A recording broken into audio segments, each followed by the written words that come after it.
So we're going to be determining how to explore the posterior sextants in a person's mouth, in your patient's mouth. So first we need to determine the correct working end.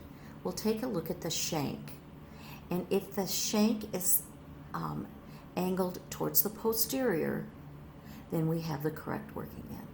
So you can see right here that the angle is going towards the posterior. To compare, let's compare towards the angle being towards the anterior. So this is the incorrect working end. So now that we've determined that this is the correct working end, we're going to position it carefully on the tooth. This is the distal buccal or distal facial line angle. It's where the distal surface and the buccal surface meet, come together, that angle. So if this is the angle, we want to be just anterior to that. So we will use a vertical stroke, checking our grasp, getting in the get ready position. The vertical stroke, rolling the instrument as we go interproximally with 1 to 2 millimeters at a time, working our way up. You can see that my fulcrum finger is right here. We're going to keep going interproximally and working our way up until we get just a little bit over halfway. Now I'm going to take the instrument out, I'm going to roll it, and I'm going to start just distal to that line angle. So we'll be overlapping that. We're going to go with an oblique stroke, with rolling it once we get to that line angle, and you roll quite a bit,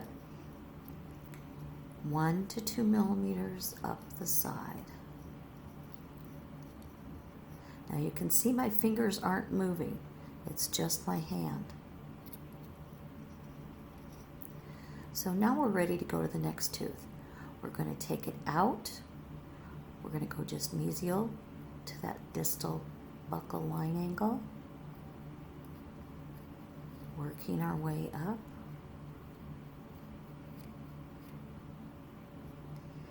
We'll take it out. We roll with the tip towards the tooth, an oblique stroke on the buccal surface, rolling it as we get interproximally, 1 to 2 millimeters. And we go just a little bit over halfway. Now we take it out. We're ready to go just mesial to that distal buccal line angle, 1 to 2 millimeters up, all the way down and all the way back up, more than halfway. We take it out. Now you do not take the instrument out with each stroke. You keep it under the gum line and work your way up.